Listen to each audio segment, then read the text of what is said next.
Olá, então você que está nos acompanhando aqui no programa dos protagonistas.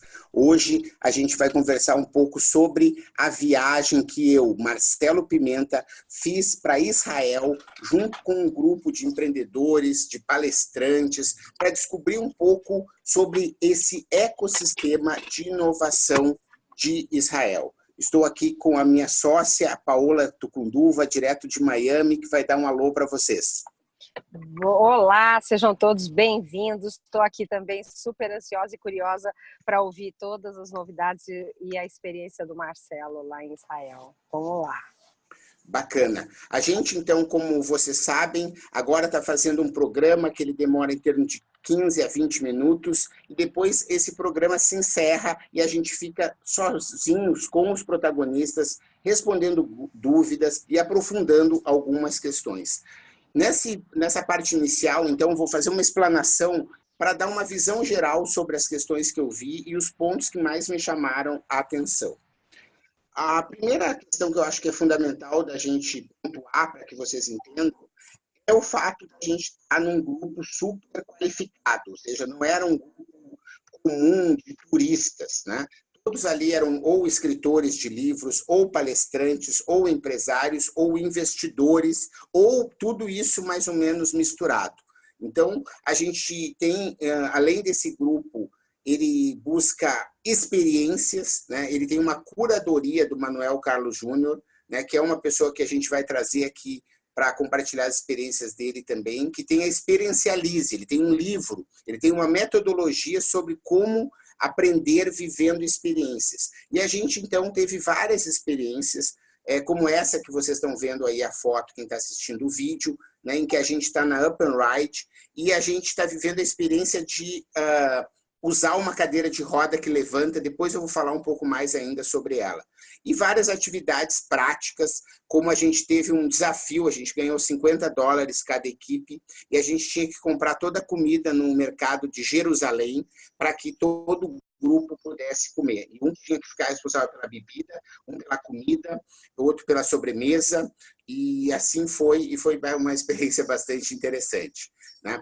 E aqui está o grupo, né? Quem está acessando no YouTube está vendo, a gente tem todos os links do Instagram de todo mundo, para que vocês possam acompanhar e ver a visão deles também, né? E eu nem vou citar nenhum nome, porque isso, né, são mais de 20 pessoas, e elas, cada uma delas tem assim a sua a história, né, a sua singularidade, e vale a pena conhecer e ver a história de cada um deles.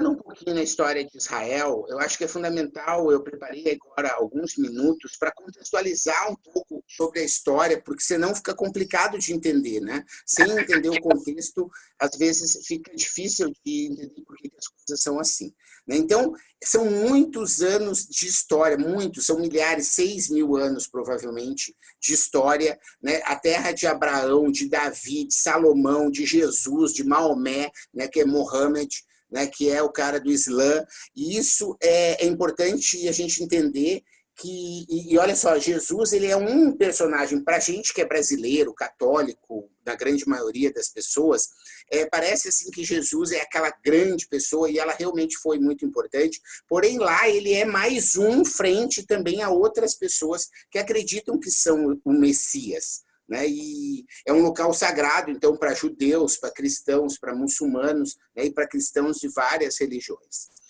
Somada essa história toda, conflitos políticos, né? Que misturam questões realmente políticas entre os países, religiosas, interesses econômicos super relevantes, tendo a ver com a história do petróleo, e para que as pessoas possam entender um pouco mais, né? Eu demorei muito tempo, agora eu estou conseguindo entender bem, né, os conflitos com a Palestina e com o povo palestino, que tem a ver com os países árabes. Até hoje o Israel tem um embargo com os países árabes, porque quem está vendo aí também no YouTube, quando essa primeira imagem é a imagem quando a ONU determinou o Estado de Israel e colocou, né, em azul, está aparecendo aí o tamanho.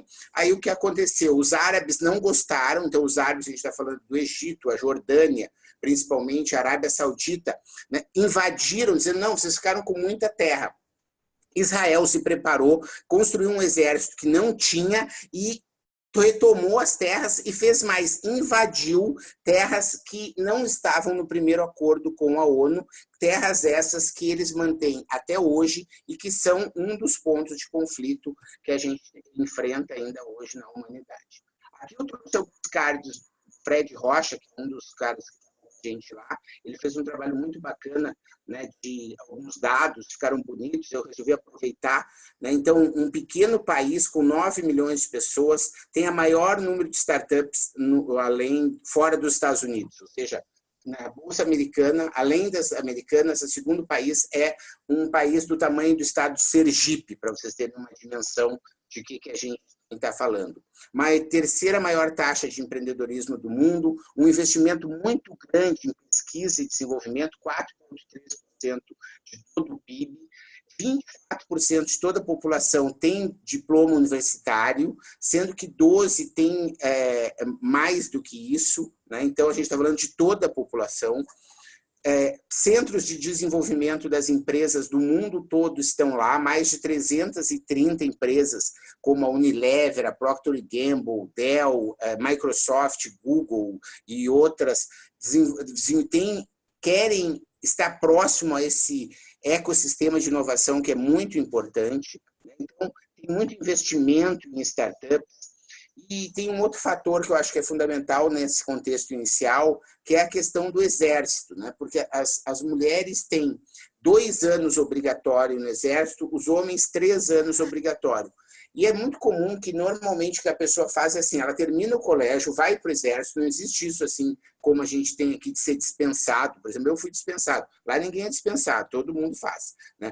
É obrigatório mesmo. E a pessoa termina o exército, e ela, normalmente, vai fazer um sabático, né? É muito comum que o israelense ele viaje o mundo e tem essa visão. Tem uma piada que diz que um cara num hostel no Peru dizia que Israel era do tamanho da China, né? E as pessoas perguntavam por quê. Eles não, porque aparece mais israelense que chinês aqui. Por quê? Porque mesmo sendo poucos, os israelenses viajam muito e é depois que eles voltam dessa viagem que eles decidem o que eles querem ser da vida. Isso é em torno de 24, 25 anos. Ou seja, não tem essa coisa de ter uma profissão aos 18. Aos 18 o cara vai para o exército, pode ficar no exército mais que 2 anos e isso é uma coisa bastante importante. Alguns contrastes, né, de Israel, ao mesmo tempo em que eles têm assim uma indústria de alta tecnologia, tipo equipamentos médicos super top, eles não fazem nada assim que seja muito comum, né? Eles não têm uma indústria que produza coisas comuns, porque eles são um mercado pequeno, acabam importando tudo isso, né? Tem 12 prêmios Nobel de diferentes áreas, mas ao mesmo tempo nas escolas, num concurso mundial, eles não conseguem ter uma pontuação muito grande. Tem um estado da arte no sentido da saúde, operações, cirurgias, equipamentos incríveis, mas a saúde pública acaba não conseguindo ser algo muito importante. A parte aí de universidade muito desenvolvida, MBAs, né? Tem essa Universidade de Tel Aviv que consegue gerar, né? É a 8ª universidade do mundo no ranking das que criaram as startups mais valiosas do mundo. Então, uma universidade bastante pequena, tem programas internacionais incríveis. Eles têm alguns negócios que eles são líderes no mundo, como é o caso do diamante, né? Isso vem de longa data, né? Porque os judeus daí, eu vou tentar não entrar muito na história, mas os judeus é um povo que sempre viveram a tal da diáspora, ou seja, eles sempre saíram fugidos dos lugares. E isso fez por várias questões, tá bom? Isso fez com que o diamante fosse algo valioso, porque eles podiam carregar rapidamente, quer dizer, não adiantava eles terem terra, não adiantava eles terem apartamento ou castelos, porque às vezes eles teriam que sair logo e os diamantes eram algo que eles poderiam carregar. E isso fez com que se criasse essa indústria. Eles são mundialmente, tem escola, a gente foi visitar uma escola lá de lapidação e tudo, que faz com que as pessoas sejam certificadas, e esse diamante que vocês estão vendo do lado esquerdo aí, ele custa $690 mil, esse aí, porque ele tem uma coloração e um tamanho que ele é incrível, enfim. Essa aí é a Get and Ride a Up and Ride Robotics, né? Que é essa empresa é muito interessante da gente entender, né? Que quando a gente chegou lá, a gente tem algumas informações da empresa antes, mas a gente chegou lá, botou numa sala, o cara começou a falar e disse assim, olha, vocês sabem que o sentar é o novo fumar? Nós ficamos tudo assim. Daí o cara disse assim, olha, eu se fosse vocês agora nem ficava mais sentado. Nós estávamos tudo sentados. Nós todo mundo ficando em pé. Eu disse assim, olha, porque vocês não sabem que ficar sentado demais dá problema de infecção urinária, dá problema na digestão, tu não ativa os músculos tais, parará, e vem, papai, as pessoas têm um monte de problema de saúde por conta de estar sentado. Pô, nós ficamos tudo bem apavorado, né? E aí que ele chegou na história de dizer o seguinte, então, se vocês estão achando que sentado é ruim, imagina para quem anda de cadeira de roda, que tem que ficar sentado obrigatoriamente 24 horas por dia. Foi para resolver esse problema que a gente criou a Up and Ride, que é uma cadeira de roda, que eu estou aqui nela em pé, né, em que ela sobe, certo? Ela sobe, você fica em pé. Então, aquele cara, mesmo que ele seja paraplégico e tudo, ele consegue estar em pé e esse tipo de problema não acontece para ele. Uma coisa incrível, né? São 5 motores integrados, computação, porque assim, para conseguir desviar de caminhos e tudo, é uma tecnologia muito incrível. $100 mil custa cada um, e aí tu acha assim que a empresa, nós já vendemos para todo mundo, né? Quantos funcionários tem? 9 funcionários. 9. Certo? Os caras têm 9 funcionários. Então, tá, a gente tem parceiro, tem o cara que faz isso, ou seja, mas tem uma mentalidade de conseguir fazer estruturas muito enxutas, né? Assim, surpreendentemente como essa. Muito disso vem da história do incentivo governamental, não dá para negar que isso faz toda a diferença. A gente foi aí nesse cara que é a autoridade de inovação, ou seja, é tipo o Ministério da Inovação, vamos dizer assim, que o cara da América Latina nos recebeu, que é esse rapaz que está aí, né, fazendo aí, quem está vendo os slides, vendo que eles têm missão de fazer com que a inovação leve o país para um outro nível, né, trazendo crescimento e principalmente crescimento sustentável. Né? Mantendo aí esses ativos e a força da inovação, habilitando o futuro, trazendo impacto econômico. Quer dizer, uma coisa bem importante e acaba gerando coisas incríveis. Esse aqui é o Taglit, que é um tipo de um showroom de startups que a gente foi visitar. Vocês estão vendo aí algumas coisas como o gerador de água a partir do ar. Certo? Então, para alguns lugares que tu não tem como gerar água de nenhum lugar, eles tiram da umidade do ar e geram, e a gente toma como a gente tomou ali e vê que vem do ar. Coisas assim prosaicas, mas que tipo esse Mob Go, né? Eu olhei assim, de que será isso, gente? Parece um filme, sabe? De aqueles antigos de botar na máquina. E ele era uma bateria de única carga para o celular. Sabe? Então, tipo assim, tu vai num show, tu não quer levar aquele coisa, tu quer levar só um. Então, tu bota, é uma carga, depois tu põe fora. Sabe? É uma coisa, tipo, assim, instantânea. Tu vê, essa B.O.B., que é um robozinho que faz, às vezes, de abelha, tira fotos, faz medições, um monte de coisa, uma abelha robô pequenininha, né? E muito uso de jogos, a realidade virtual, tipo essa VR Health é uma coisa de fisioterapia que usa a realidade virtual para poder fazer as questões. O Startup Nation é o nome de um livro. Eu tenho um podcast que eu preparei antes da viagem, eu fiz lá no Mentalidades, que explica toda essa história do Startup Nation. E ele é um instituto para transformar Israel no país das startups. Né? E isso faz com que eles consigam ter uma startup para cada 1.500 pessoas. Esse é o índice mais importante do mundo. Né? No Brasil, a gente está falando de uma startup para mais de 100 mil pessoas, certo? Aqui a gente tem o Startup Finder, que é um jeito de achar startups. Isso pode ser uma oportunidade. Né? Eles têm muita coisa que pode trazer para o Brasil. Né? E isso é uma coisa que vale a pena como uma oportunidade para as pessoas que estão nos ouvindo. A mentalidade de tomar risco, né, ter independência, esse chutzpah, depois eu vou falar um pouco sobre isso, atender essa coisa da falhar rápido e sempre ter, assim, não perder tempo, ser uma coisa prática, sabe? Esse chutzpah, só para adiantar, é a história de objetividade, não ficar muitas vezes fazendo muita enrolação e para poder, muita gentileza desnecessária, né, vai muito direto ao ponto, esse é um jeito de pensar importante. Aqui a gente já falou sobre a história dos centros de desenvolvimento, né, a questão do exército, quais são os fatores principais, eles acreditam. Muitos imigrantes, então Israel é um país que vem pessoa que é judia, chega em Israel, ganha cidadania, então vem muitos imigrantes. Esse programa IOSMA, que começou na década de 80, incentivando inovação e tecnologia, e o próprio Exército, porque o Exército ele tem uma visão que não é só de arma no sentido de guerra, há também uma questão de inteligência, de tecnologia e de liderança, e isso é muito importante, tanto que é que muitas das empresas que estão listadas na Nasdaq são pessoas que são de fora do Exército. Uma coisa que me chamou a atenção, a gente foi num programa, eu, João Kepler, e mais uma ou duas pessoas, Marcelo de Elias, não foi todo o grupo, que era uma história de startup que estava acontecendo no Citibank lá, e a gente foi, e o que mais chamou a atenção, quem está vendo as fotos, a média de idade era de 60 anos, a média.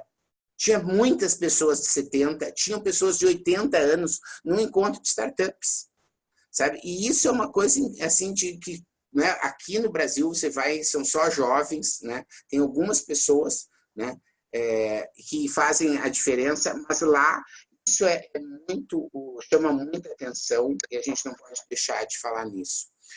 Uma outra visita interessante na Brizometer, para entender essa coisa de pensamento global. Como o Israel é muito pequeno, eles pensam sempre muito no mundo. Essa empresa, ela dá dados, é uma empresa que a gente não usa, porque ela está no meio. Por exemplo, se a gente usa o nosso aplicativo de tempo no celular e vários de forecast, sem saber quanto tempo vai ficar para frente, previsão do tempo, coisas assim, a gente provavelmente está consumindo dados que essa empresa dá para o aplicativo que a gente está usando. Né? Eles têm 1 bilhão de APIs calls, né? Ou seja, requisições, a gente chamaria isso em português, no mundo todo, né? Uma empresa fundada em 2014, vocês estão vendo os dados aí, 38 empregados, já teve 3 rodadas de investimento, né? E muitos clientes aí no mundo todo. Interessante entender a coisa da visão deles, né? Uma visão sempre do mundo, tá vendo? A visão é democratizar os dados sobre meio ambiente em todo o mundo. Essa que é a visão. Não é uma coisa fazer pequena, é uma coisa sempre de fazer grande para todo mundo.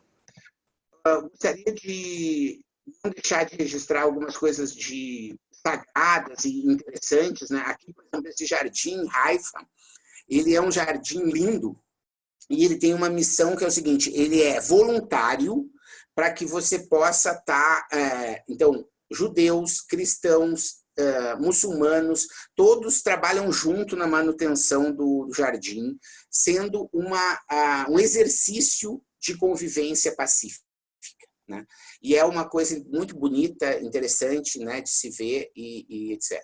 Do lado direito, aqui em Nazaré, né, a casa em que diz que Santa Isabel, junto com a Maria, né, recebeu a visita do anjo Gabriel, né, para saber que ela estava grávida. Né? Esse tipo de lugares tem vários importantes por lá que a gente passa, mas eu chamei a atenção desse, assim, porque eu tenho cultivado a minha espiritualidade, porém não tenho dado muita atenção para a religião. E lá foi uma emoção muito grande, assim, e acho que assim, tem algumas coisas de energia que lá realmente pegam forte, né? Por exemplo, e bateu em lugares diferentes para as pessoas do grupo, isso que é interessante. Né? Tem pessoas que em outros lugares, por exemplo, o Santo Sepulcro, né, que é onde tem a cruz, que Jesus foi não sei o quê, tarará, e quando eu fui, tinha 200 mil pessoas, parecia um shopping center, sabe? Não tinha como tu te emocionar sob ponto de vista algum. Né? Enquanto que nesse lugar, quando a gente estava super sozinho, foi bem interessante, bem assim, introspectivo, foi bem bacana. Né? Aprendizados aí para os protagonistas, né, para a gente concluir essa primeira etapa e depois a gente ficar só no bate-papo, né? Eu acho que é importante a gente falar sobre desprendimento, né? É muito comum que as pessoas saiam lá nessa empresa tipo Breezometer, o cara que é o diretor comercial já tinha sido diretor comercial da Microsoft nos Estados Unidos, na América Latina, tinha morado em São Paulo. O cara é um executivo assim, top, top, top. Ele disse, olha, eu não quero mais, vou trabalhar numa startup. Né? Muitas pessoas pedindo demissão para fazer aquilo que elas querem, né, de uma forma bastante desprendida.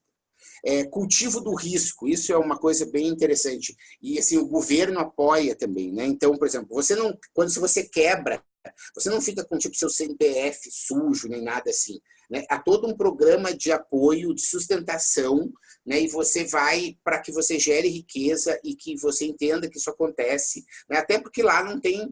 As pessoas não pegam dinheiro assim, tipo, e perde porque gastou em coisas pessoais, né? Quer dizer, perdeu porque arriscou no negócio, não deu certo, as pessoas entenderam, bola para frente. Né? Pensamento sempre em mercado exterior, né? De que podem ser melhor do mundo em alguma coisa, não adianta ficar só no mercado de Israel. A valorização da divergência, né? Isso tem a ver com o pensamento judeu, mas é importante a gente destacar, quer dizer, se acha que a pessoa precisa pensar diferente, diz por quê, eu não quero ser convencido do contrário, quero e às vezes as pessoas acham que as pessoas estão brigando, né? E isso é interessante, tem a ver com essa história do chutzpah, né? Que eu queria falar um pouquinho mais, que é essa coisa, ó, termo que significa ousadia, insubordinação, firmeza, atrevimento, um misto de presunção e arrogância, sem muito espaço para delicadezas desnecessárias. Né? Então, por exemplo, no exército, tu tá lá, o general diz lá num coisa que vai fazer isso, vai fazer aquilo, lá. Tu é um soldado, tu acha que não, levanta a mão e diz, olha, eu acho que não. Sabe? Eu acho que não, porque eu acho que isso, eu acho que aquilo, sabe? E os caras não têm essa coisa do medo, não tem a coisa do crachá para o jeito de falar, né? E isso é algo bastante importante. A história da idade, a gente já falou, né? E é isso, eu acho que essas foram as questões primeiras, né? E a gente pode ficar agora aqui com o nosso grupo para aprofundar, né? Se você quiser fazer parte desse grupo privado, você sabe, né? www.sejamprotagonista.com.br. Eu fico aqui para responder as outras questões.